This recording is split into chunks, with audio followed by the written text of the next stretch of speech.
आपने देखा कैसे सालों से लोग एक बीमारी से जूझ रहे थे और कल नाइट की मीटिंग में परमेश्वर ने किस तरह से उन्हें छुआ और वो उस तरह से बीमारी गायब हो गई जैसे उनकी लाइफ में कभी थी नहीं, जैसे थी नहीं। जीसस के वर्ड में लिखा है, तू अपना दुख इस तरह से भूल जाएगा जिस तरह बहता हुआ पानी हो, बह गया पानी हो, उस तरह से तू अपना दुख भूल जाएगा। अपने हाथों को उठाओ। मेरे सर्वशक्तिमान पिता, आज जो तेरा वचन है तौबा करने का, खुदा बाप,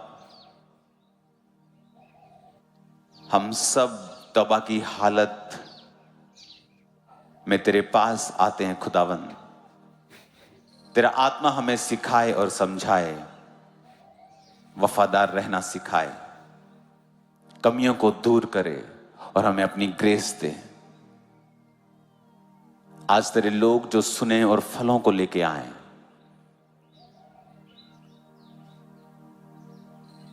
प्रभु यीशु मसीह के सामर्थी नाम में हम मांगते हैं, आमीन। स्वागत है आप सबका हमारा चर्च, सब ब्रांचेस, क्योंकि इस मीटिंग के साथ सब चर्चेस भी आज जुड़ी हुई होंगी। अपनी बाइबल को उठाओ एक हाथ में और अपनी सीट पे बैठकर मेरे साथ ये वचन कहो कि मैं वायदा करता हूं आज जो कुछ मैं सुनूंगा मैं उसे भूलूंगा नहीं।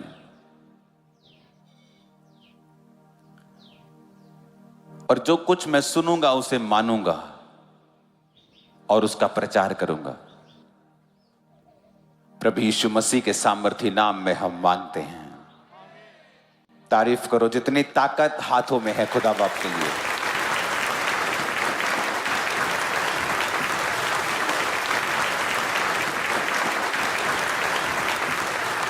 अपने हाथों को उठाकर कहो, आज जो कुछ मैं सुन रहा हूं ये मेरे लिए है। परमेश्वर मुझसे बात कर रहा है। आमीन। कल का वचन याद है? जब तुम नाना प्रकार की परीक्षाओं में पढ़ो तो इसको पूरे सुनाई नहीं दिया मेरे को, नहीं ऐसा नहीं लिखा। पूरे आनंद, पूरा आनंद।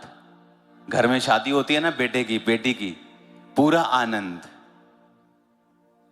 मैंने अपनी लाइफ में रोज मिरेकल्स देखे हैं, आपने भी देखे हैं, आज भी हम देखेंगे, कल भी हमने देखे हैं।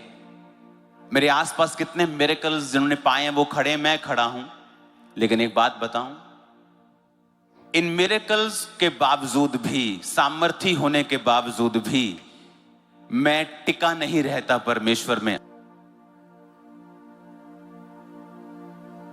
इतना देखने के बाद भी शायद मैं टिका नहीं रहता, क्योंकि उन परीक्षाओं ने साबित किया है कुछ परमेश्वर के वचनों को कि वो रियल है मेरी लाइफ में।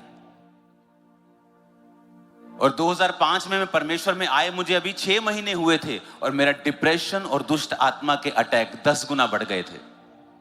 और मैं प्रभु से कह रहा था कि परमेश्वर, तूने मुझे पहले से भी ज्यादा बुरा कर दिया है। हाँ, नशे मैंने छोड़ दिए हैं, पाप त्याग दिया है, लेकिन जिस मुसीबत के कारण मैं तुझ में आया था वो तो 10 गुना बढ़ गई है। और मसीह में आने के बाद भी सुसाइडल थॉट्स रोज मुझे आते थे। और वो दिन था जब परमेश्वर ने मुझे अपने आप को खोजना सिखाया। मैंने 40 फास्टिंग, फिर 40, परमेश्वर में प्रार्थना करना सीखा, प्रार्थना के समय को बढ़ाया, बाइबल पढ़नी सीखी। उन दिनों में 6-6 घंटे में बाइबल पढ़ता था, 3-4 दिन के अंदर नया नियम खत्म कर देता था। वो सारी चीजें होती गई और जब मैं उस परीक्षा से निकला, वचन मेरे दिमाग में भर चुका था। जब कोई भी मुझे मिलता था तब मैं उससे अपने बारे में अपने सलाह नहीं देता था। कोई केस बोलता था कि मुझे ये प्रॉब्लम है, मुझे मालूम होता था बाइबल में किस आयत में क्या लिखा है, उसे झट बाइबल खोलता था मैं, देखो परमेश्वर क्या कहता तुम्हारे बारे में, देखो परमेश्वर ने, अच्छा ये दिक्कत है, देखो परमेश्वर क्या कहता है। फैमिली की प्रॉब्लम, देखो परमेश्वर रोमियो में क्या कहता है। तुम उस परीक्षा ने मेरी हेल्प की, तब नहीं लगता था कि मेरी हेल्प कर रही है, मुझे लगता कि ये मुझे डिस्ट्रॉय कर रही है, ये मुझे खत्म कर रही है, ये मुझे मेंटल टॉर्चर कर रही है। परमेश्वर मुझसे प्यार नहीं करता, अगर वो करता तो मुझे इस तरह के कंडीशन में वो क्यों डालता। मसीह होने के बावजूद, पाप छोड़ने के बावजूद अपनी फैमिली को मिस कर देंगे। उन परीक्षाओं में जो मैंने चखा है, आज मेरी हेल्प कर रहा है टिके रहने के लिए।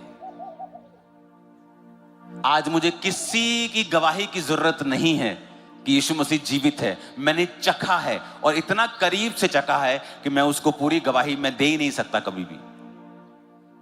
वो ऐसी बारीक बातें हैं, वो ऐसी गहरी बातें हैं जो मैंने परमेश्वर से सीखी हैं। और तब तो मैं दुखी हो रहा था, तब तो मैं मुश्किल में था। मैं नॉर्मल व्यक्तियों को जैसा क्यों अपनी लाइफ को नहीं बिता पा रहा हूं? ऐसा मैंने क्या पाप कर दिया है कि मेरी जिंदगी में ये भारी मुसीबत है? लेकिन आज मुझे उसका सवाल का जवाब मिलता है कि वो आज के लिए था, कि आज जब मेरे पास सब कुछ हो तब मैं टिका रहूं। मुझे परमेश्वर के वचन के ऊपर पूरा भरोसा है। मैं जानता हूं, मैंने चखा है, परखा है। आज वही विश्वास आप अपने जनरेशंस के लिए अपने अंदर लेके जा रहे हैं इन जीसस नेम। हालेलुया। कहता पूरे आनंद की बात समझो।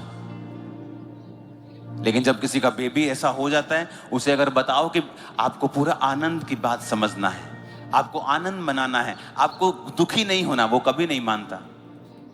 वो सवाल ही करेगा परमेश्वर के ऊपर। आप चाहे परमेश्वर में कभी पूरा हो ना हो, चर्च जाए ना जाए, प्रार्थना करे ना करे, लेकिन परमेश्वर के ऊपर झट सवाल करता है वो। परमेश्वर ने कहा अगर तू चाहता है कि विश्वास तेरे अंदर पूरा हो, तू सिद्ध हो जाए, सिथर हो जाए, तुम में किसी बात की घटी ना रहे, तो तू परीक्षाओं में स्थिर रहे। परीक्षाओं, जब परीक्षा तेरे ऊपर आए तो उसे आनंद की बात समझना। हालेलुया।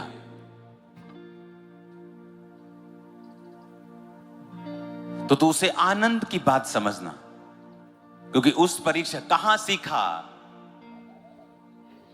दाऊद की लाइफ का सबसे बड़ा टर्न अराउंड गोलियत को मारना था।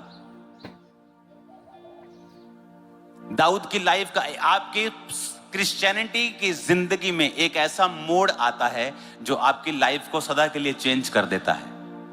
और वो सदा के लिए आपको एक ऐसे पाथ, एक ऐसे पथ के ऊपर आपको रख देता है जहां आप दूसरों से अलग दिखते हैं, आप दूसरों से अलग होते हैं, आपकी ग्रेस अलग होती है, आपकी परमेश्वर को पहचानने की परख अलग हो जाती है। परमेश्वर आपको अलग कर देता है एक गहरी ग्रेस से। वो मोड़ सब क्रिश्चियंस नहीं चख पाते हैं, वो ब्रेक थ्रू सब नहीं चख पाते हैं। वो ब्रेक थ्रू दाऊद की जिंदगी में तब आया जब दाऊद ने गोलियत को मारा। और कहां सीखा उसने गोफन चलाना, ये बताओ?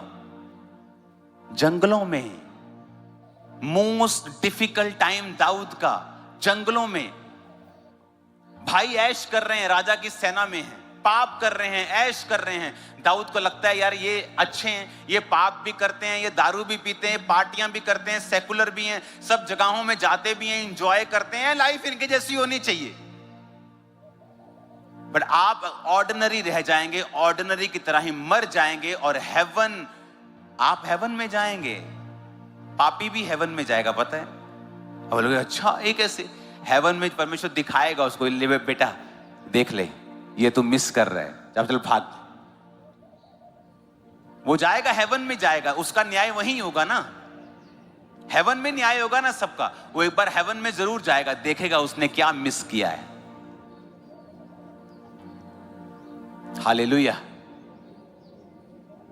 दाऊद ने कहां सीखा वो गोफन चलाना? उसी परीक्षा के दिनों में, जब उसे लगता था कि मेरे भाई अच्छे हैं, वो ऐश करते हैं और मैं वफादारी में, पवित्रताई में, अपने पिता के साथ वफादार, अपने खुदा बाप के साथ वफादार, और मैं इस पाले में, इस ओस में, इस बारिश में थोड़ी सी भेड़ बकरियों के लिए कभी शेर के साथ लड़ रहा है, कभी भालू के साथ लड़ रहा है, कभी उसको मार रहा है, कभी उसको मार रहा है। Life is so difficult, so hard. परमेश्वर को कंप्लेंट कर सकता था वो कि ऐसी मेरी हार्ड लाइफ, डिफिकल्ट लाइफ, लेकिन अगर आप देख पाएंगे उस हार्ड लाइफ के आगे परमेश्वर की मर्जी को, तो फ्यूचर के दाऊद भी आप हैं, अब्राहम भी फिर आप हैं, और खुदाबंद आपको उस बेचैन रह के परमेश्वर से प्रार्थना करता रहा, परमेश्वर इस कांटे को मेरे जीवन से दूर कर। वो बीमारी हो सकती थी, कोई पीड़ा हो सकती थी उसकी लाइफ में, पता नहीं क्या था, उसने लिखा नहीं है, लेकिन वो फिजिकल पीड़ा थी। और परमेश्वर का वचन आता है, मेरा फजल तेरे लिए काफी है। और जैसे ही परमेश्वर की आवाज वो सुनता है, उसकी मर्जी को सुनता है, अब उसकी पीड़ा उसको पीड़ा नहीं दे रही, क्योंकि उसको मालूम हो गया कि इस पीड़ा के पीछे परमेश्वर की मर्जी है कि मैं हम्बल रहूं। जब उसे मालूम हो गया कि ये परमेश्वर की ओर से है, उसकी सारी बेचैनी खत्म हो गई, सारी प्रॉब्लम खत्म हो गई। जब आपको मालूम हो जाएगा कि आपका दुख का कारण पीछे परमेश्वर है, कि परमेश्वर चाहता है कि आप उसको खोजें, आप उसको ढूंढें, अपनी परीक्षा के दिनों में वफादार रहें, आप शांत हो जाएंगे। इसलिए जरूरी है कि जब परीक्षाओं के दिन आए, आप बाइबल के साथ जुड़े हुए हों, जीवित चर्च के साथ जुड़े हुए हों, आप वचन को रोज पढ़ें और लगातार पढ़ें और उसे समझें, क्योंकि वचन के जरिए परमेश्वर आपसे बात करता है। उन परीक्षाओं के दिनों में आप स्थिर नहीं रह सकते, प्रेशर होगा आपके ऊपर, फैमिली का, बॉडी का, बीमारी का, शैतान का, लोगों का। आपके अपने आप को पहचान नहीं पाएंगे, आपके अपने आप को अब्यूज करेंगे, आपका फाइनेंस सब कुछ ठीक करने के बावजूद भी नीचे चला जाएगा। लेकिन जब आपकी स्पिरिचुअल आईज ओपन होंगी, आप वचन के साथ जुड़े हुए होंगे, आप देख पाएंगे कि आज मेरा हो सकता है फ्राइडे चल रहा हो, लेकिन मेरा